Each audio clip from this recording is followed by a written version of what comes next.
And today's topic is all about working from home, pros, cons, and the future of our work environment, and a few tips in the middle to help you be even more productive as you work from home.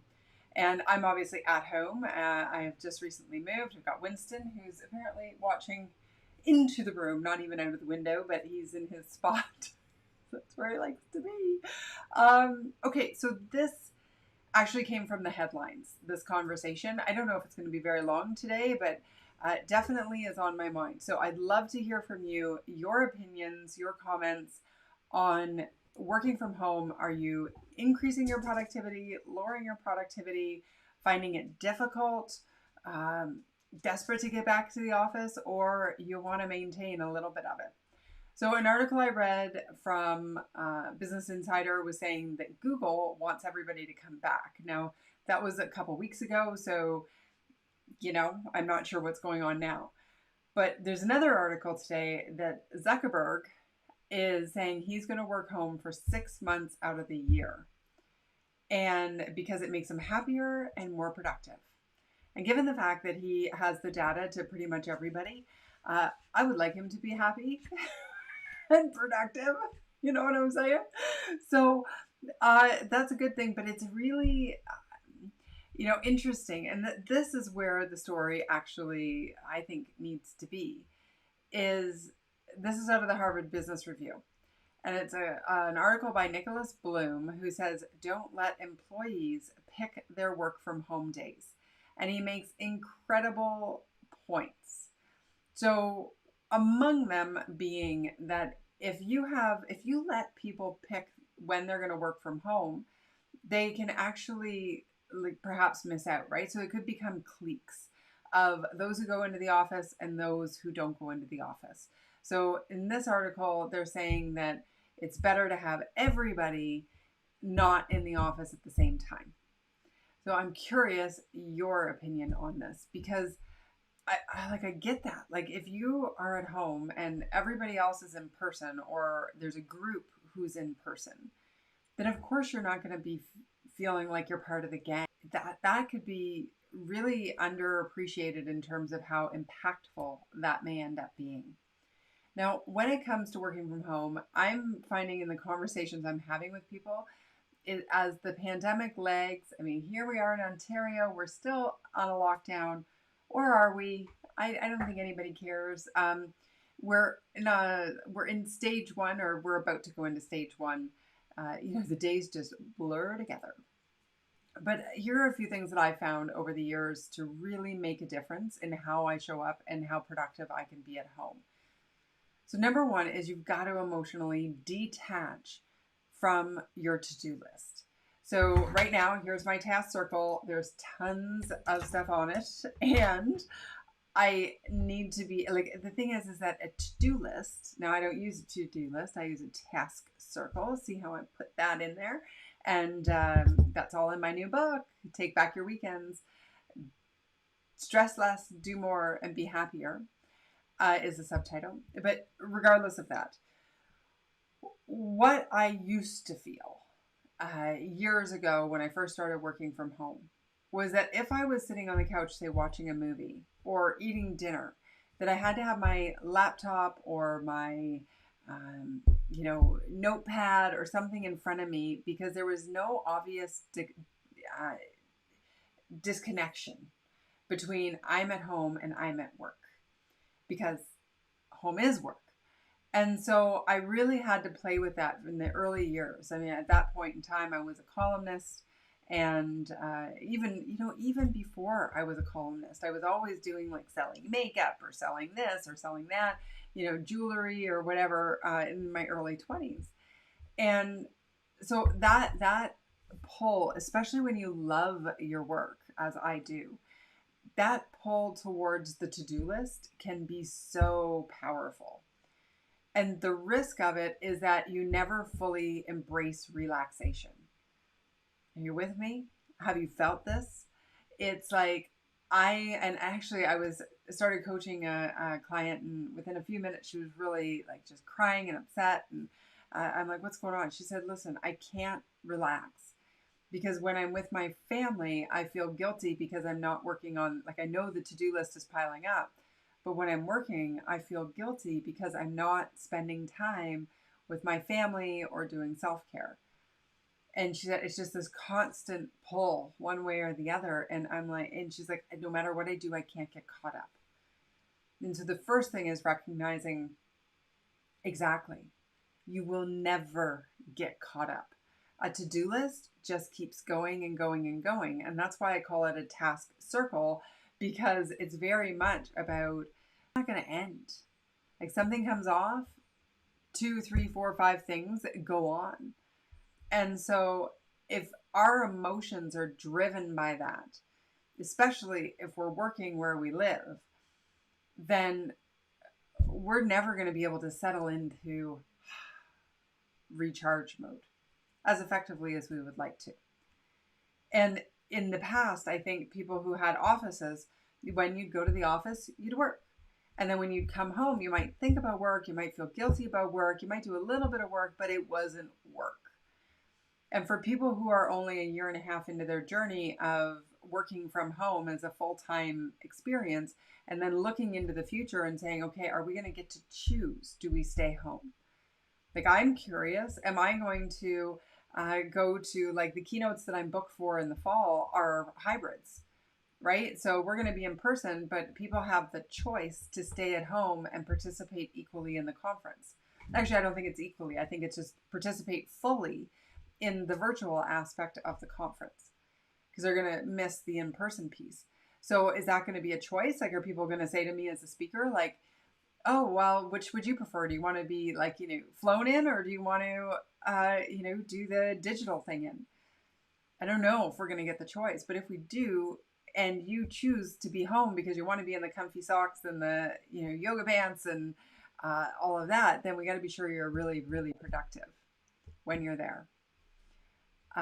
Tammy, yes, I have worked from home as well for a lot of years.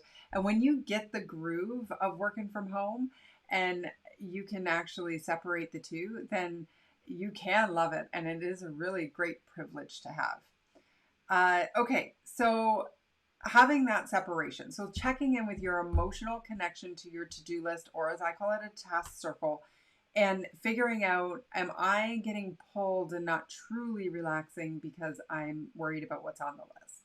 So that's one piece. Second piece, you have to have separate places for home and work. And even if you have a ritual that helps you recognize, I'm going to home, I'm going to work right now, even in the same space, that really can be quite helpful. So this setup here, this is my new work setup, right? I don't know, I might put some art behind my head, but I think it might be more distracting. We'll see. But then I have this chair here by the window, and that's more where I do like creative work and, hanging out there and thinking. And then I've got this side over here with the couch. Like, this is my main den on the lakeside, right? So the couch there, I do different things over there. And so if I sat at this chair when I was watching a movie, because I was watching on my screen, when I come to this chair, I wouldn't know, it'd be in, like, knowing in my mind, like, oh, am I in work mode or am I in play mode, right? Like relaxing mode. And so you want to have a space that is purely for your work. And even if that means sitting opposite ways on a couch, it doesn't matter how simple it is, it can definitely be something different. And then set some boundaries for yourself. Like, I'm going to work till X, or I'm going to do this, and then I'm going to get a break. Like, those breaks to recharge are so critical. Otherwise, we're not going to be able to do our best work when we are in the focus mode, right? So that's really important. Putting in some accountability. LinkedIn, the Lockdown Lift Ups every Monday through Friday at 3:15 p.m. is because it holds me accountable to once a day, always being here, like to say, I've got to think, I got to get my brain into high gear, I've got to put on some clothes and some makeup and hair. I mean, not every day do I do that, but you've seen a few of the ponytail days. But I do that as a specific strategy to be sure that I'm stepping into what I love to do. Because if not, working from home and not having a lot of places to go, like in the old days, I would have worked from home and then gone out for a meeting in the afternoon or done something with someone. Because as a speaker, we don't necessarily speak every day. At least I'm not at the level where I'm being hired to speak every day at conferences. Like, I wish I was. I would do it all day, every day, and I would love every minute of it. But I need to have something that keeps me sharp. And in the absence of the old habits that would have done that, here I am doing lockdown lift ups. And so, what can you do that each and every day is going to give you a little bit of a stretch out of your comfort zone, a little bit of a into the juju of your magnificence? Like, what do you love to do and how do you love to serve? And maybe it's as simple as just doing something with yourself, like taking, a nice walk or creating something or doing a hobby. That's fine, but you've got to have some sort of a goal. You don't have to. Ideally, if you're working from home and you're there and that is kind of your space, you want to have something that will just something to look forward to, something to hold you accountable, something to get you into your absolute best zone. Okay? Speaking of accountability, working from home, that can be really, really important. I have a handful of friends who I call and say, hey, do you want to do a work block right now? And we'll hop on and check in and say, okay, this, and this. And I'll check in with you in 45 minutes to 75 minutes. We'll set a time. And for me, that is really, really powerful in terms of looking for options. So we've got some comments over here. Very relatable topic content as always. Well, thank you very much. Appreciate that. Oh, Kimberly, you're here. I haven't seen you in a while and I'm glad you're feeling better. I'm back on LinkedIn. Okay, so I have always had an office in my house. It took time to create the right atmosphere, and you're so spot on. I schedule in my workouts and personal time that took to accomplish that. It took time to accomplish that balance. You're right. And you know what it is that I love what you're saying is you proactively did it. Like you took the time and said, okay, how do I actually make this work for me in a better way? Because if we just leave it to chance, if we just say, okay, you know what, I'm going to keep working from home and hope it all works out and I'm doing okay and I'm not totally burning out. But like if we start to feel like we're like nothing is changing, where the days are blending together, it can be really hard to get into our juju. And juju meaning your mojo or your confidence. I used to do fa-cha when I had, but alas, I let that go. All right. So as we do this, I think also the self-awareness of knowing how am I feeling right now? Like, am I feeling like I'm not getting out of the house? Okay, then we got to manufacture a reason for you to go out of the house. Now, with only 15% of restaurants opening up or like 15% capacity or 25% capacity, I forget what what's going to happen in the short term. It's not like we're all going to have somewhere to go right away, right? And it's certainly not going to be the fun and excitement that it once was. But if we recognize that we're feeling so just like that lockdown languishing, and we know that, then we can proactively take steps to pull ourselves out of it.